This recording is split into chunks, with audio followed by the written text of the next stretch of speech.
They were great hosts to us out there, and now we brought you back east. And it's not quite so warm. Not quite. I think you're going to talk about your transition to openUC. Exactly. So, okay, thank you. Yeah, thank you.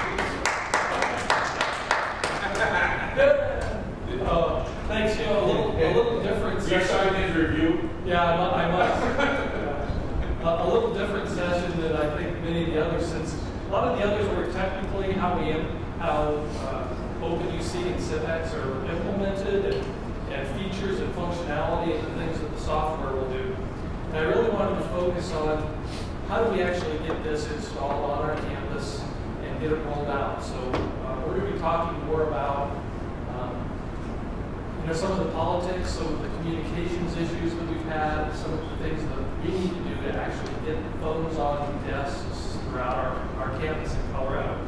To give you a little background, our team at Colorado State University, Kyle Hafner, who's here, many of you have met, he's our technical guy and does all of the programming and setting things up and testing new things.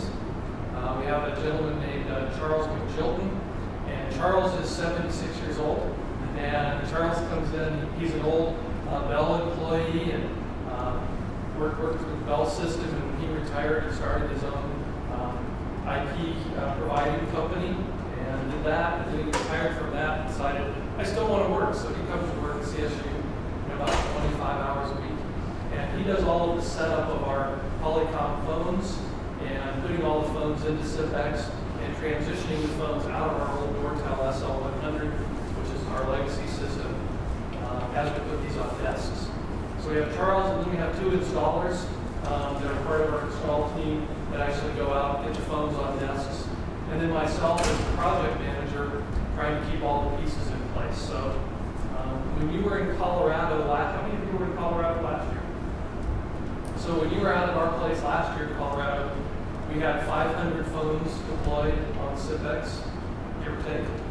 And I checked this morning before I did this, we now have 2,085 phones deployed on CivX, which is good. But that's only about 25% of the way there. We have 6,000 phones left to go, so we still have a long ways to go. So it's a little bit about us and who we are. So see if this thing's going to work like I. I'm going to go back and do it this way. So a little bit about what we're doing. I'm not going to present it this way because it doesn't seem to be working. So where we are, how do we implement buildings, and what challenges have we faced is really what we're going to be talking about today. So where are we? Colorado State University. If you're familiar with where Colorado is, so there's Colorado. And CSU is up here in Fort Collins. We have our main campus over here. We have a west campus over here where we have a lot of research. So a lot of research that happens over there.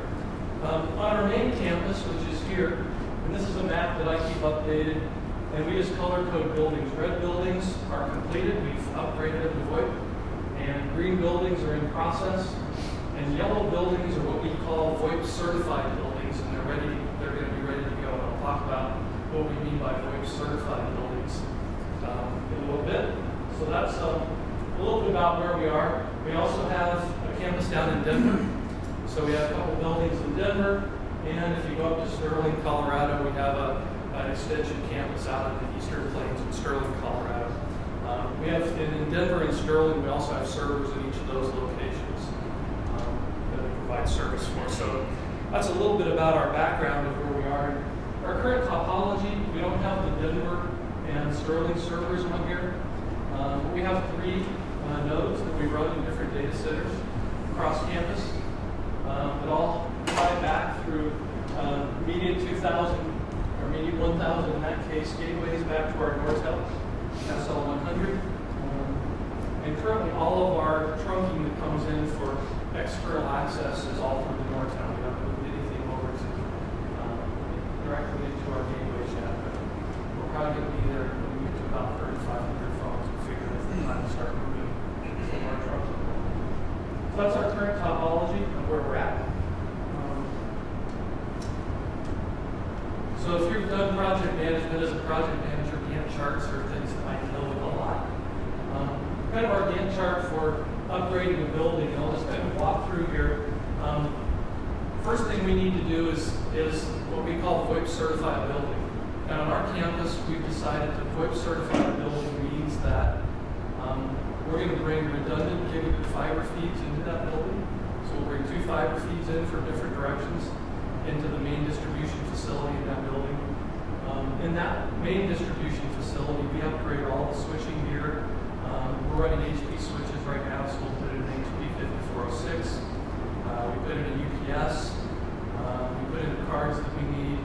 And so everything has gigabit networking from there. From there, we put in 10100 switches in all of the IDF closets, so the intermediate facilities. Unless the college or department that's in that building says we want to go gigabit to the desktop, and then we say, well, that's going to be an extra, whatever the cost is going to be to go from 10100 to gigabit, and then they pay the difference. So they pay the difference there, and if they choose to do that, we'll upgrade the whole building to gigabit. And in most of the cases, it works really well, except for in a building where we have like 12 different departments.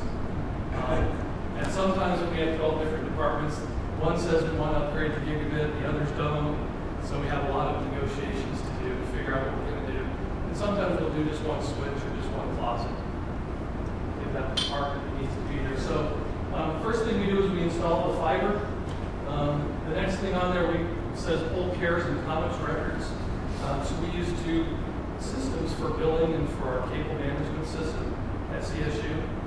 And from there I pull all the records and say, these are the phones and the phone numbers that we say are in this building. And we have to buy account codes and who's paying for them and all that. So we pull that information, and then I identify the contacts in the building. So as a case with our chemistry building, we had 265 phones in that building, and I had 1 contact. It was really nice. So here's all your phones. We talked through the process. In a case like a building on campus called Johnson Hall, we had 90 phones in the building and 12 different departments, 12 different contacts.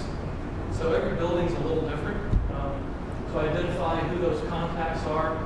And then the first thing I do is I take that list and we have a kickoff meeting and we do a walk through the building with everybody.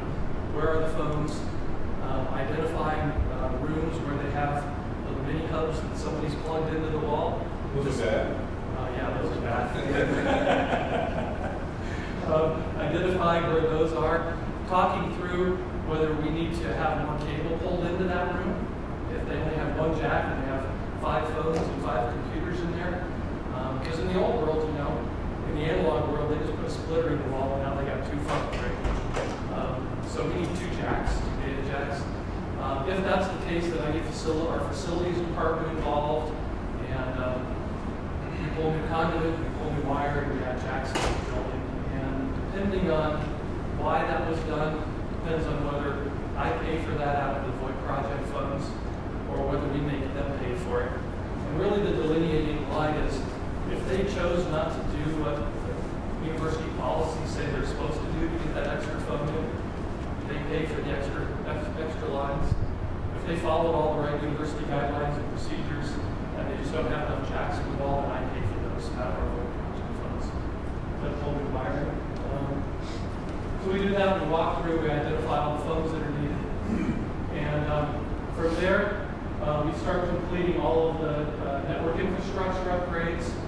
We look at closet by closet, whether there's heating and cooling needs. Sometimes we put in all this extra gear and PoE switches into a closet, now it's too hot. So now we have to put in cooling. So a lot of cooling that will have to go in. So we're down here to installing ventilation and power if need be. We install and configure all of our NOC infrastructure. And NOC is our acronym for our Network Operations Center, and they're responsible for all switching gear on campus. Part of this transition, which has been an interesting one, again, not a technical thing, but the way CSU operated is that all the colleges and departments had their own independent IT departments. So everybody was responsible for their own switches. They configured their switches however the heck they wanted to. And they hoped they could connect back to the campus core. So part of this is we actually had to go through a lot of committees and things to change this. All campus networking is controlled centrally now. And as I go through the process, down here, there's this little line here, complete subnet manager agreement. Every college has their own subnet manager, and now I work with them, and they have to sign an agreement that says, we use white cables in the closet to put cross connects for VoIP phones, and red cables for computers, and green cables for video equipment. And they agree that if they go into that closet, they will use the same color cables. They agree that they will do those things, and if we find out they don't, we take away their keys to the closet and can't get in anymore. So they have access to those closets. So we've had to go through a lot of that. It's been a little bit of a political uproar on campus for subnet managers. What do you mean I can't go into the closet for my college? Move computers and control that. So a little bit of there. So we configure, we put in all the things.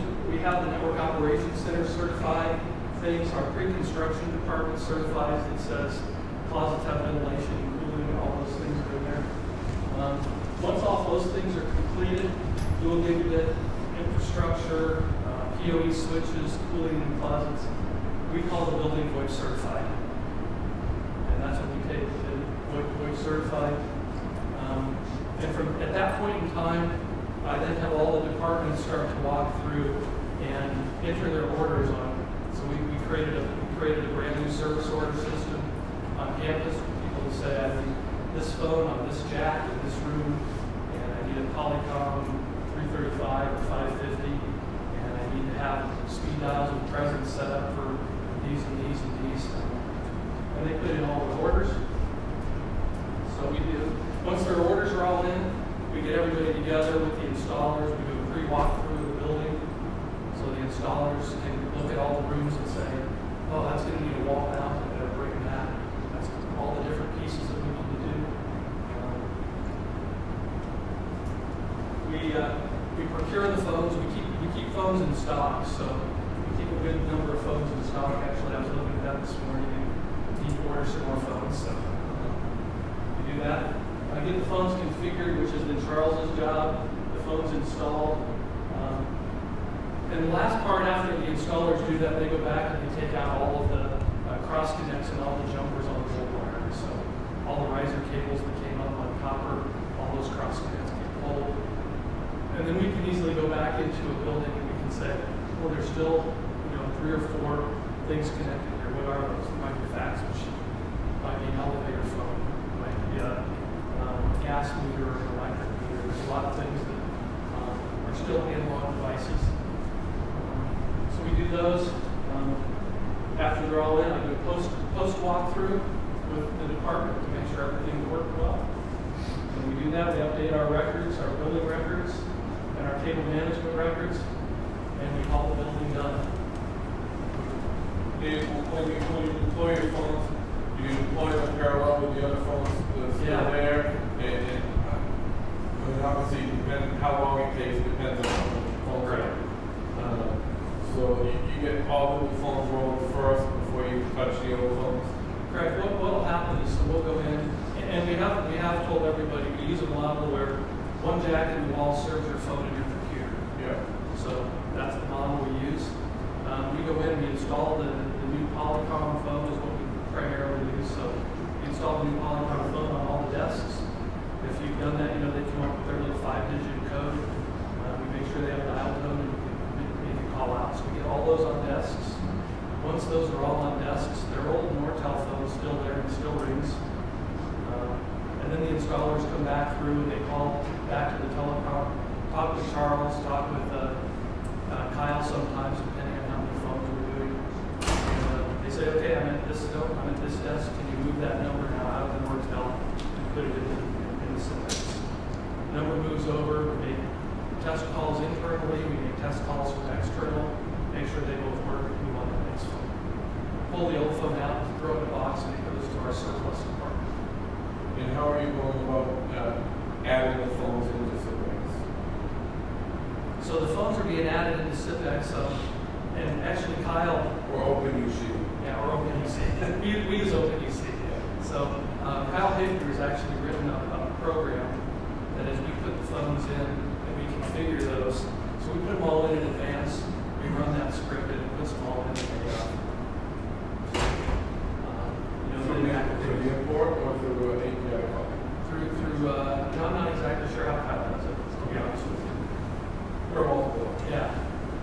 All I know is we put them all in up front. Now Charles, Charles, who's an old Unix guy, he puts them all into a big database and then he sucks them all in a different way. So if Kyle's doing it, he does it one way. If Charles does it, he does it a different way. Yeah. And so we're working on standardizing some of those things. So any questions about process on how we're doing things? The only thing I don't see on your list of processes is training, end-user training. Yep. End-user training. So there's two things that aren't on here: communications and training. So we do have a communications plan, and we have a written paper that I send out to all of the contacts when I meet with them and give them, and it has 5 different boilerplate emails that they send out to their whole department. First one is, hey, we're going to be coming around and collecting the information we need so we can get our phones upgraded. So you'll see me in your office, and I'm going to need to know the jack number that your computer's plugged into, and I'm going to know if there's any special features on your phone that you want. It's a little boilerplate email that they send out. Second one is another boilerplate email that goes out that says, hey, our order's been put in and it's been accepted, and we have a scheduled install date. So our install date such and such. If the date gets changed, there's another little boilerplate email we can send out. And then there's one more that I created that's just one that goes out the day before that says, hey guys, don't forget tomorrow our new phones are coming.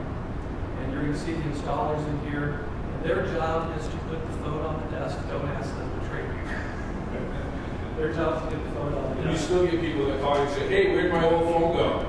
And with that last one, they also get a PDF file that's a quick guide on whatever type of phone they're using. It has a picture of the phone, what the dials are. The back side has a little quick guide of how do you transfer a call, how do you do the basics. And from there, I tell all people for training, I say, tell me what you want. We started putting together some training, and the lady who runs our training at CSU said, nobody's going to come to a class on how to use a phone. So she was right. And nobody came to classes as we scheduled them. But now that we have the phones out there, I've started now after 6 months, I'll get the department calling. Can you come to one of our department meetings and show us how to use, we call it my phone, callstate.edu, where they log in and they set up their speed dials and they're forwarding. Can you come in and show us how to do that? So I do that on an as-requested basis. How many users are there now? We currently have 2,085 users. So currently 2,085 as of this morning.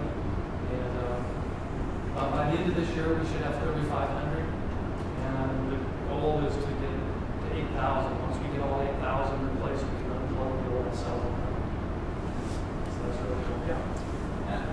Everything seems pretty consistent, but color coding, just have you noticed prior to that where if there was a lack of consistency with each network calls and so forth, if you're having troubleshooting issues like tax losses and so forth? Oh, there was a lot of issues prior to this for a lot of reasons.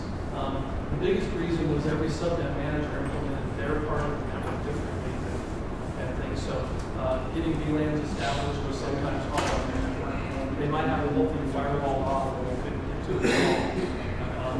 So there was a lot of issues around there that we had to resolve managing. So the network now at CSU is one big network. It's not a bunch of, we have 8 colleges on campus, and it was 8 different college networks. Housing had their own network, facilities had their own network. So we had basically 10 different networks on campus. Are you finding progress and consistencies? We are finding progress. And so our network operations center now runs all over from one location. I've heard that some universities have placed a kind of fiber or SEC servers in one side and with all the users in the other side. Is that your? We do have session border controllers that we have, on the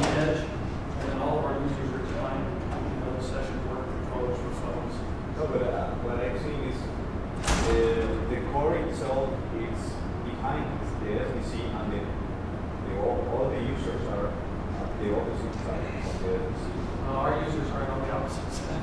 Yes, so I do see that as a trend, and the way a lot of universities implement different systems is they do create their own system, and then because they treat their own network like it's the internet. Yeah, because it's kind of the wild, it is kind of like the internet. There are a lot of computers that you don't have control over. It's the Wild West. The students are on there and everything else. So if you create that security boundary around that application, in this case the security boundary is around the communications platform, then you can treat the rest of that outside world like it is the internet and use those session border controllers. So I see that as a trend, and we'll see that in these bigger networks. That's what you put in there because you have control over that side. Right. It's not mixed with the students. No, it's not mixed with the students' network. right. At this point in time. So that's a little bit on the, how we go about putting things on. Some of the challenges that we faced, a bunch of challenges that we've come across. Classroom phones. We have general assignment classrooms that anybody can use.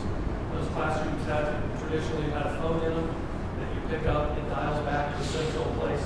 They were originally put in so that they could call back and they could say, play this video for me and for my class. And of course, the room it goes back has a whole bank of VCRs, and it's still all there, none of them are used.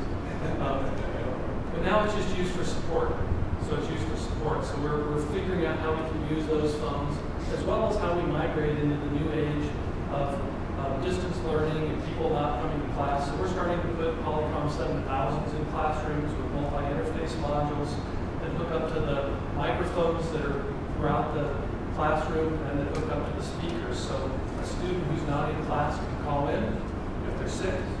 They can hear the lecture, they can hear any questions other students ask, they can ask questions and be heard over the speakers. And so they can participate at least through audio in class. So we're starting to do that in classrooms.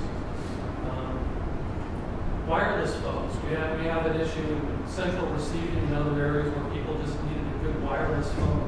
Right now we're using Panasonic's X6 wireless phones. They work great, but we found in our central receiving office they're just not very rugged. They don't stand up to people drive around with forklifts that are dropping them, a lot of those types of things. Which one? Polycom Curve. I use it in one installation. Is it Wi-Fi or is it? No, it's dead. So I just got off the phone with our Polycom rep and he said they don't make anything. Well, they don't make anything. Well, that's because they just sold Kirk. Okay. No, it was because... We can talk about that afterwards if we can find that out. So, one of the ones that we find out, how we deal with modems and credit card machines and elevator phones and gas meters and electric meters and all those analog devices that are on our system. We're currently putting in ATAs in all the buildings to deal with those, as well as those of us that work on college campuses. We have these things called blue light phones that are all around campus. And we can convert all those to IP. We've kind of decided in our situation after looking at the cost to convert that to IP, everything's not worth it, so we're just going to run off of ATAs as well for now. The cost to do this, we're absorbing the cost centrally in the telecom department. We're telling people, you have no choice to upgrade, so we're gonna cover the cost of upgrading your data network, of putting in all the lines, putting in all those things. The only thing they have to pay for is a phone. The only thing the departments pay for. What are you using for the other phones? We what? What kind of gateways? What brand of gateway are you? Right now we're using audio codes. Oh, Yeah, using audio codes for all of those. So the question of how when we first started this off, how do we install 200 phones a month? And this is an interesting question because it comes back down to this last one I put out here, changing the telecom culture. Because the telecom culture was really to react to requests that came in. And so when I started saying, guys, we need to put in 50 phones a week, everybody's like, we can't do that. There's no way we can do 50 phones a week. We started putting in some processes, building that up. And then we got to build, we got to the point where we were doing 35, 40 phones a week, 50 phones a week. We had a building that was 182 phones, and I said to the telephone department, let's see if we can do this in 2 days and just knock it out. Well, they did it. We set it up, they did it. Now 50 phones a week is pretty easy. So we're starting to do, 75, 80 phones a week, and now the comment I get instead of how are we ever going to do 50 phones a week is, boy, wouldn't it be nice if we could go back to just doing 50 phones a week? So there's part of changing the culture and doing that. We use Microsoft Exchange for voicemail. So using Microsoft Exchange for voicemail has been a challenge for us, making sure everything works and getting that going. ACD, we just had a presentation on the openUC, which will be implemented. We have 14 call centers on campus. And so far as we've migrated and changed buildings out, we haven't, if they have a call center, we just haven't done everything but the call center. So we haven't done anything with ACD yet. Presence, which I spoke on. So the scalability of Presence, and if you guys use Presence and RLS, it's been a challenge for us. We currently have 2,000 phones. Kyle and I had 4 emails today while we were here of people's Presence not working. Kyle went and rebooted one of our servers and got that going for now. But yeah, 4.6 hopefully will solve some of that. And yeah, right now we have a process running that monitors the logs and the RLS logs. When they get full, it reboots the service and it's rebooting it 10 to 15 times a day at the moment. So it's been, so we're at a point where we've got to get to 4.6 and do some things. So do you provide MWI for the phones? We do. Do you have any challenges as the scale grows? The scale of MWI, it's there, but it hasn't become an issue for us. Presence has. And so message waiting hasn't become an issue for us. The other big challenge we have is since we build back for long distance, keeping track of opcodes. So pulling that information out of Syntax, the opcode doesn't come out of the database. We're actually doing all that still through Nortel, keeping track of long distance and opcodes and those things. So a few of our challenges that we've had along the way. So what's next? What's next? We are migrating to 4.6 on March 24th. So March 24th we'll be doing that. We just launched an ACD users group on campus at our first meeting last week, and we're starting to work on how we're going to implement that on campus and what questions they have, building that out. We're investigating, since we have mostly Polycom phones on campus, investigating using the paging features that are involved. So if you're familiar with Polycom phones, there's 24 emergency paging channels that you can use. And channel 24 is open up the speaker, override the audio if somebody's on their handset on a call, override everything, and send a message out. So, this is a new multicast paging. I was going to say, wait a minute, where the heck? We should work. You want out? Huh? From the new firmware? Yeah. Okay. And so there's 24 channels of paging, and our public safety team is starting to look at how to implement that across campus to make people on campus aware of emergencies and things that are happening. Upgrading our E911 services, so we're going to be upgrading our E911 services deployed on the 25th of June. And then hopefully 2,500 phones installed by the end of June and 3,500 phones installed by the end of the year. That's kind of where we're going from here. So that's kind of going to be exciting to get there, and that's my last slide. Perfect. So any questions anybody has on our implementation challenges we've had? Yeah. So all your phones are buildings all over campus. All over campus. Some of them are down in Denver, some of them are out in Sterling. Do you find, you have a local person who can, run between the phones? Do you, here we need to be by that phone to, let's say it doesn't register, problem phones, we need to be out in that vicinity. Do you find that a challenge? This is one of the interesting things I've found, in which I think bodes well for for CIPEX is one of the things that's been on my project plan, big overall project plan since the beginning of this is how are we going to handle support, technical support issues. Where do people call when they have trouble? Every month when I sit down with our team, I ask them, what kind of calls are we getting? We're not getting any calls. We're just not getting That might calls. be that time. And then when I do walkthroughs and I check in, we're just not getting any calls. So I haven't done anything with implementing how do we take care of technical support issues. Just haven't needed to deal with that issue. We've had other issues to deal with, so haven't gotten there yet. But we haven't really had problems until just recently with presence.